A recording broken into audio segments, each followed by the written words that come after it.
Welcome back, beautiful tri-state area. You're listening to a moment of Zen right here on 710 WOR, the voice of New York, iHeartRadio. I'm your host, Zen Sams. Up next in our financial literacy segment, brought to you by Dominari Financial. Today, we're featuring the awesome Brandon Dawson, co-founder and CEO of Cardone Ventures. Now, Brandon is a leadership and scaling expert with years of experience in building, growing, and exiting businesses. Having sold his last business at an astonishing 77x EBITDA, he now helps business owners across the world achieve all of their personal, professional, and financial goals. His partnership with Grant Cardone has allowed him to co-found and run Cardone Ventures, which grew from startup to $100 million and 200 employees in just 48 months.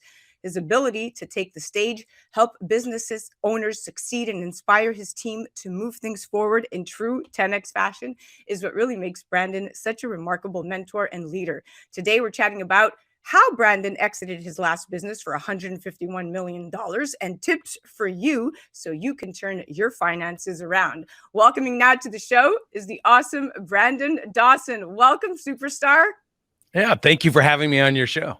Absolutely. So let's jump right in. So you expanded your new business, Audigy, at an astounding 77x from the beginning to 151 million in sales in 2016 without borrowing or seeking outside capital, and then teamed up with the iconic Grant Cardone, global entrepreneur and business tycoon, to form Cardone Ventures, which guarantees to assist companies in transforming and scaling to 10x levels. And businesses have increased by 30% to 50% simply by following your lead. What is your secret? Well, my secret is a lot of experience. And when I started my career as an entrepreneur in my late 20s, I acquired 136 businesses and took it public on the American Stock Exchange by 29 years old, made a lot of mistakes. And when that business sold, I wanted to reformat how to find, buy, or partner with businesses and grow them, not making the mistakes I made. So I created my own business format system, launched that in 2004, and that company was called Audigy Group. You are quite epic. So scaling your business is really more complicated than it sounds. I mean, in fact, about 70% of corporate transformation efforts fail, and scaling is really more complicated than it sounds. Of course, you know this better than anyone else, because no matter how many get rich quick books and articles people read, you still need the right infrastructure, processes, and talent before you can go big time. I mean, otherwise your scaling effort could end up fizzling. And according to McKinsey and Company, about 7 out of 10 corporate transformation efforts fail short of expectations, and scaling certainly falls into the transformative category. Now, once a company is through the startup phase and has gained its footing, of course, the next natural step is scaling the business. And this means reaching higher echelons of development and, of course, increasing profits. However, leaders of small and medium-sized businesses tend to make the same mistakes when attempting to scale their businesses. What are the most common mistakes that you have seen and are currently seeing? Yeah, so I started a research project in 2009 that ran all the way through 2019, 10 years, where we reverse engineered over 4,000 small to mid-sized businesses. And what we found is there's these natural break points, and they happen between 3 million. Top end of break point 1 is 3 million. Top end of break point 2 is 8 million. Top end of break point 3 is 15. 4 is 25. 5 is 45. 6 is 75, and 7 is 125 million of revenue. And what happens is very specific things need to be in each place. If you're 3 million or under, you need to have a certain structure in place. If you're 3 to 8, that structure changes. And so what happens is most business owners, and remember, 97% of all businesses under 100 million, they go out of business every 10 years, and 2/3 of them go out cyclically every 5 years. So it's very difficult to extend the life cycle of a business beyond 10 years. And the other scary part is 98% of all businesses under 100 million are trapped at 3 million or less. So breakpoint 1 is a very difficult one to overcome, which is 3 million in revenue. So entrepreneurs tend to make the same mistakes over and over and over in each breakpoint. It becomes very predictable. So the thing is, and the most important thing is scaling through other people. Most business owners started their business because they didn't want a boss. They didn't want to be told what they do. They didn't want a limitation on their earnings, and they didn't want to be held accountable. And I call that the entrepreneurial dilemma, because they hire employees and assume they're like they are. So they don't have accountability. They don't They try to abdicate. They're like, I'm going to hire you. You'd go do a good job. I know you're going to do a good job, because that's what they did. And it doesn't work. And so the single largest implication for business owners, how to find, attract, align, develop, and retain remarkable people who can work together as a team. And that's just not a core talent of most business owners, because they start small and they stay small. So they never actually learn how to develop into being a remarkable leader in and through the business.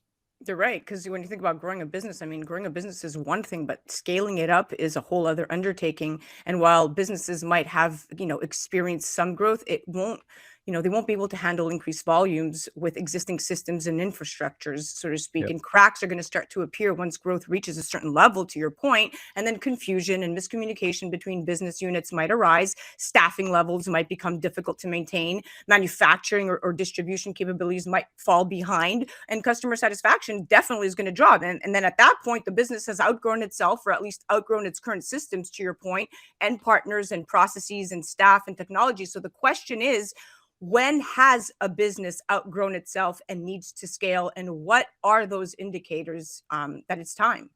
Yeah, it's a great question. And I'll tell you, at each top end of each break point, that's the starting point to where they're outscaling themselves. And the implications, when you get to 3 million, it's going to be about the people you've surrounded yourself with.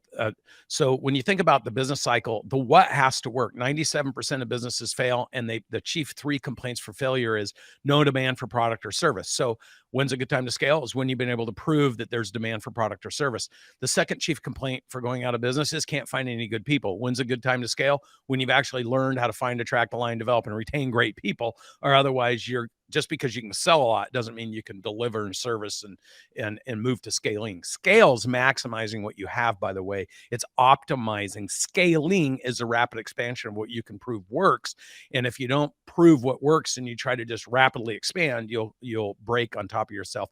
The third chief complaint is can't get financing or money. So that's another area for scaling. Until you get the discipline in the business and you learn your margins and you understand how to build a profitable business, you shouldn't try to rapidly expand it. So if you look at the chief 3 complaints for why failure occurs: no demand for product or service, don't scale until you've proven demand for product or service, can't find any good people, don't dare scale until you know how to attract great people and get them aligned with the business, and third, can't get financing, don't go to scaling until you can prove that you have the abilities, the discipline to run your business profitably. And, the marketplace tells people, oh, it's okay to deficit finance. It's okay to lose money in the first few years. It's all nonsense, because that may be true for people who are accessing public money and have tons of resources and are trying to have a unicorn company. But for the average, everyday, small to mid-sized business, their families are involved, their friends are involved, their community's involved, and there's no such thing as outscaling a broken business system and going broke. Yeah. If you try to do that, you will go broke. Those are some great tips, and actually that's a great perspective. And whether you're working with businesses to build the teams, the processes and systems that they need to scale and survive their growth, or turning a larger organization, what areas in business truly determine success? Well, I try to show business owners from startup all the way until they achieve 125 million, but our research and science goes out to $1 billion. And that's why I sold my business for 77 times EBITDA, because I presented to $8 billion companies, that 8 individual companies that were over $1 billion in revenue, that if they acquired me and I deployed my systems into their customer base, all their customers would grow. And if their customers would grow, their business would grow. And that's how we were acquired for 151 million, 77 times EBITDA, by $1 billion company that 36 months later was worth $4.5 billion, because we deployed into 8 countries and into their business units here in North America. So this science we've been proving it out every single day. I launched this business with Grant Cardone 36 months ago. We have 1.6 billion in businesses under management, and we've helped businesses go from 3 million to 30 million, and from 5 million to 50 million, and from 30 million to 150 million. And it's just like gravity. Those break points are just like gravity. I always talk about entrepreneurs. They know what they know what they don't know, and that's about 4%. And then there's 90%, 96% that they don't even know they should know until they've experienced some break. And it's only in reflection, looking back, what decisions they made and what actions they took that caused that break. So building a business is through trial and error. It's very painful.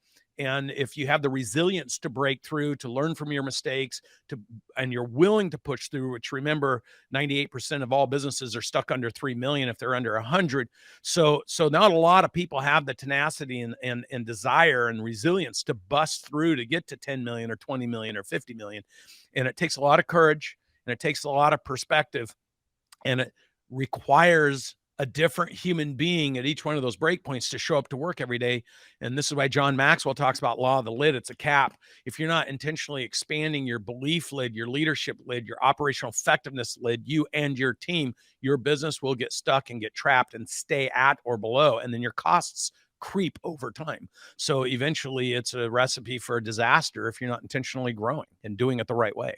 Well, you are quite the expert, my friend. That was incredible. So well said. Great perspective. I mean, you have a good handle on things. 90% of people, like you said, do not.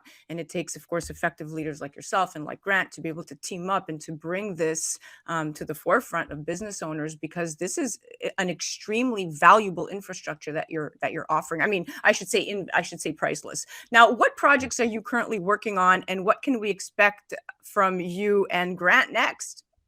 Yeah, so great. And Grant Cardone, everything you do, think 10 times bigger, and that keeps you from getting complacent with where you're at.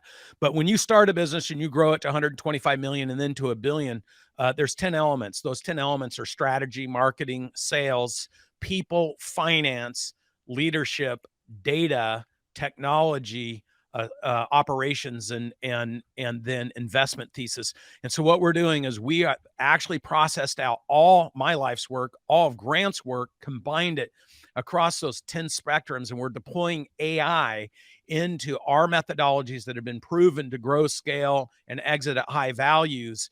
And we're building a platform so business owners can do everything bigger, better, faster, and more impactfully, not only for them, but their teams and their constituency if they've raised capital and they have investors. And we're really super excited about our real estate portfolio going from 900 million to 4.5 billion.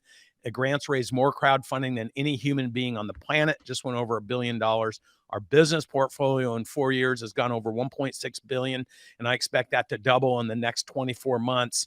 And so I set a target of a $10 billion business portfolio. Grant's building a $10 billion real estate portfolio. And then in the middle of that, we have all the training programs that we're deploying AI to help people, not just business owners, but key contributors, high performance individuals, be able to accelerate their personal, professional, financial goals through whatever they choose to do that they're passionate and excited about. You are a beast. You have so much going on. This is amazing. I mean, you and Grant are just getting started, it feels like. Well, thank you so much for coming on. This is fantastic advice. Very excited that we got to chat with you, and definitely would love to have you come back on. Awesome. Well, I'm so thankful that you had me on your show. Yeah, absolutely. And listen, I was paying attention.